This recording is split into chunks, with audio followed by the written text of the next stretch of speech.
നിങ്ങൾ നോക്ക്, ഇതാണ് ഇവിടുത്തെ അവസ്ഥ. ഒരുപാട് ആൾക്കാർ വൈകുന്നേരങ്ങളിലൊക്കെ വന്നിരിക്കുന്ന ഒരു സ്ഥലമാണത്. ഹായ്, ഞാനിപ്പോൾ ഉള്ളത് കോഴിക്കോട് വരക്കൽ ബീച്ചിലാണ്. ഇവിടെ വന്നപ്പോൾ ഒരു സംഭവം ഞാൻ നിങ്ങൾക്ക് കാണിച്ചു കേട്ടോ. വേറെ ഒന്നുമില്ല, നമ്മുടെ നാട്ടിൽ മാത്രം കാണുന്ന ഒരു പ്രതിഭാസമാണത്. അപ്പം നമ്മുടെ നാട്ടിൽ എന്ന് പറഞ്ഞാൽ പൊതുവെ ഇന്ത്യയിൽ, കേരളത്തിൽ മാത്രമല്ല ഇന്ത്യയിലൊക്കെ ഇങ്ങനെ തന്നെയാണ്. വിദേശ രാജ്യങ്ങളിലൊന്നും ഇങ്ങനെ ഇല്ലാന്ന് തോന്നുന്നത്. അതായത് ഞാൻ ഇപ്പോൾ പോയിട്ടുള്ളത് ദുബായിലാണ്. ദുബായിലൊന്നും പക്ഷേ ഞാൻ അങ്ങനെ കണ്ടിട്ടില്ല. അതായത് ഇപ്പോൾ ഈ ഒരു പാർക്കിലാണ് ഞാനുള്ളത്. ഇവിടെ വരക്കൽ ബീച്ചിൻ്റെ അടുത്തുള്ള ഒരു പാർക്കാണ്. ഈ പാർക്കിൻ്റെ അവസ്ഥ ഞാൻ കാണിച്ചു തരാം. അതിൻ്റെ കാര്യങ്ങൾ കുറച്ച് പറയാനുണ്ട്, അതും കൂടെ ഒന്ന് കേട്ട് നോക്ക്. ഈ വഴിയിലൂടെയാണ് നമ്മൾ അകത്തേക്ക് കയറുന്നത്. അകത്തേക്ക് കയറുമ്പോൾ നല്ല കാഴ്ചകളൊക്കെ തന്നെയാണ് ഉള്ളത്. പക്ഷെ അകത്ത് കയറി കുറച്ച് മുന്നോട്ട് പോകുമ്പോഴാണ് ഇതാ കുറേ അതിഥികളൊക്കെ നമ്മളെ സ്വീകരിക്കാനായിട്ടുണ്ട് കേട്ടോ. മനുഷ്യന്മാരെ ഇരിക്കുന്ന സ്ഥലമാണ് ഓർക്കണം. കുട്ടികൾ ഉൾപ്പെടെ ഇരിക്കുന്ന സ്ഥലത്താണ് ഈ പട്ടികളൊക്കെ. ഇത് മാത്രമല്ല, എലിയും മറ്റു സാധനങ്ങളും വേറെ ഉണ്ട്. ഇത് കണ്ടില്ലേ, ഒരു ബെഞ്ചിന്റെ അവസ്ഥയാണ് കേട്ടോ അത്. അതുപോലെ തന്നെ ഇതാ വേറൊരു ബെഞ്ച്. ഇങ്ങനെ നോക്കുകയാണെന്നുണ്ടെങ്കിൽ ഇവിടെ കുറേ റൈഡുകളൊക്കെ ഉണ്ട്. കണ്ടില്ലേ, ഇതൊരു റൈഡാണ്. ഈ റൈഡൊക്കെ കംപ്ലൈൻ്റ് ആയി കിടക്കുകയാണ് കേട്ടോ. ഇതൊക്കെ ഒരു പ്രാവശ്യം കംപ്ലൈൻ്റ് ആയി കഴിഞ്ഞാൽ പിന്നെ ഇത് നന്നാക്കുന്ന പരിപാടിയില്ല. അതായത് ഒരു പ്രാവശ്യം നമ്മൾ കേടായി എന്നെങ്കിൽ അത് അങ്ങനെ നശിച്ചു പോകാന്നല്ല, അതായത് റീപ്ലേസ് ചെയ്യേ അല്ലെങ്കിൽ റിപ്പയർ ചെയ്യേ അങ്ങനത്തെ ഒരു പരിപാടിയില്ല. അതുപോലെ തന്നെ നിങ്ങൾ ഇങ്ങോട്ട് നോക്കിയേ, ഇവിടെ കണ്ടില്ലേ, ഈ ഒരു സംഭവമൊക്കെ നല്ല അടിപൊളിയായിട്ട് പുല്ലൊക്കെ സെറ്റ് ചെയ്ത് വെക്കാൻ വേണ്ടിയിട്ട് ഉണ്ടാക്കിയിട്ടുള്ളൊരു സെറ്റപ്പാണ്. പക്ഷെ ഇവിടെ ആകെ കണ്ടോ, പുല്ലൊക്കെ ആകെ പുറത്തേക്കൊക്കെ നിറഞ്ഞു നിന്ന് കാട് പിടിച്ചെടുക്കുന്ന ഒരു അവസ്ഥയാണ് സത്യം പറഞ്ഞാൽ.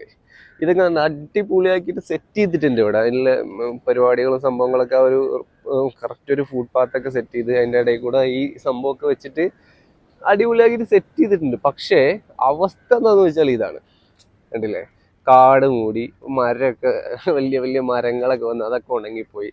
ഇതൊക്കെ ഒന്ന് മെയിൻറ്റെയിൻ ചെയ്ത് ചെയ്യുകയാണെന്നുണ്ടെങ്കിൽ എത്ര നല്ലതായിരിക്കും അല്ലേ.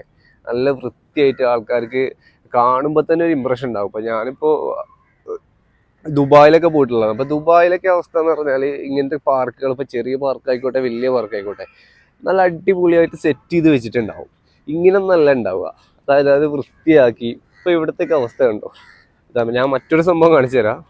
ഇവിടെ ഈ റോഡ് വന്ന് അവസാനിക്കുന്ന ഒരു സ്ഥലം കേട്ടോ അത്. ഇവിടെ കണ്ടോ, ഫുള്ളായിട്ട് വെള്ളം കയറി ആകെ വൃത്തികേടായി കിടക്കുകയാണ്. കണ്ടില്ലേ, ശോചനീയമായ അവസ്ഥകളല്ലേ ഇവിടെ ഉള്ളത്. ഈ അവസ്ഥയിലൊക്കെ ഈ പാർക്ക് എന്തിനാണ് ഇങ്ങനെ ചെയ്യുന്നത്? ഇപ്പൊ ഇവിടെ സ്റ്റാഫുകളൊക്കെ ഉണ്ട്, ഇവിടെ ക്ലീൻ ചെയ്യുന്ന ആൾക്കാരും ടീംസൊക്കെ ഇവിടെ ഉണ്ട്. പക്ഷെ അവരൊന്നും ഇതൊന്നും ക്ലീൻ ചെയ്യുന്നില്ല. കണ്ടില്ല, അത്ര ശോചനീയമായിട്ടാണ് കിടക്കുന്നത്. ആൾക്കാർ വന്നിരിക്കുന്ന ഒരു സ്ഥലമാണത്. സ്റ്റാഫൊക്കെ ഉണ്ട്, ഇവരൊക്കെ ജസ്റ്റ് ഒന്ന് ഇങ്ങനെ ഒരു ഫോർമാലിറ്റിക്ക് വേണ്ടിയിട്ട് ഇവിടെ ചെയ്യാന്നേ ഉള്ളൂ. അല്ലാണ്ട് പ്രത്യേകിച്ച് കാര്യങ്ങളൊന്നും ഇവരെ കൊണ്ടില്ല എന്ന് എനിക്ക് തോന്നുന്നത്. കാരണം അവർക്ക് അതിന്റെ ഡ്യൂട്ടി ഉണ്ടാവില്ല, അതായിരിക്കും സംഭവം. എത്ര കാട് പിടിച്ചാണ് ഇതൊക്കെ കിടക്കുന്നത്. നല്ല വൃത്തിയാക്കി കൊണ്ടുനടക്കുകയാണെങ്കിൽ എന്ത് മനോഹരമായിരിക്കില്ലേ ഇവിടെയൊക്കെ വന്ന് നിൽക്കാനായിട്ട്. നല്ല മരങ്ങളൊക്കെ ഉണ്ട്. പിന്നെ അതുപോലെ തന്നെ ബീച്ചിലേക്കുള്ള വ്യൂവും കാര്യങ്ങളും. ഇപ്പൊ ഇവിടെ കണ്ടില്ലേ, ഇവിടെ ഒരു കുറച്ച് ഫ്രെയിംസ് ഒക്കെ സെറ്റ് ചെയ്ത് വെച്ചിട്ടുണ്ട്. അതൊക്കെ ഫുള്ള് പെയിന്റ് ഒക്കെ ഇളകിപ്പോയി ആകെ വൃത്തികേടായിട്ടുണ്ട്. കണ്ടില്ലേ, ഈ ഒരു അവസ്ഥയിലാണ് ഉള്ളത്. ഇനിയിപ്പോൾ റോഡിൻ്റെ സൈഡിലേക്ക് നോക്കുകയാണെങ്കിലും ഇതൊക്കെ തന്നെയാണ് അവസ്ഥ. ആകെ വൃത്തികേടായി കിടക്കുകയാണ്. കുറേ പേപ്പർ പ്ലേറ്റും ഗ്ലാസ്സും ഒക്കെ അവിടെ കുറേ കൊണ്ടുവന്ന് ഒഴിവാക്കിയിട്ടുണ്ട്. ഒരു ഡസ്റ്റ്ബിന്നും ഒരു വേസ്റ്റ് ബിന്നൊക്കെ വെക്കുകയാണെങ്കിൽ അതിൽ കൊണ്ടുപോയിടുകയാണെങ്കിൽ കുറച്ചും കൂടെ നന്നായിരിക്കും. അതുപോലെ ഇവിടെ ഇല്ല. പിന്നെ ആൾക്കാർ ഇതെല്ലാം കൂടി എവിടെ കൊണ്ടുപോയിടാനാണ്?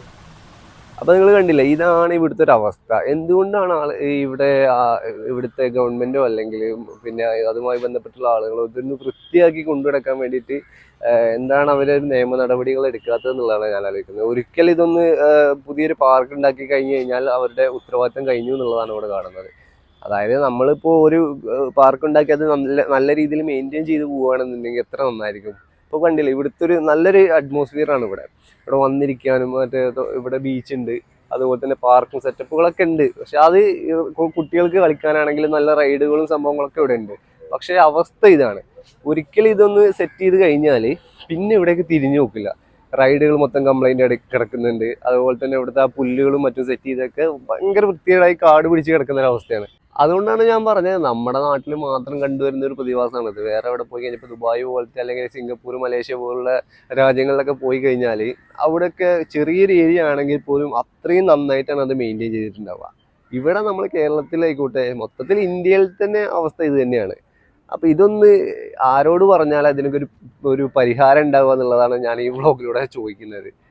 ഓക്കെ.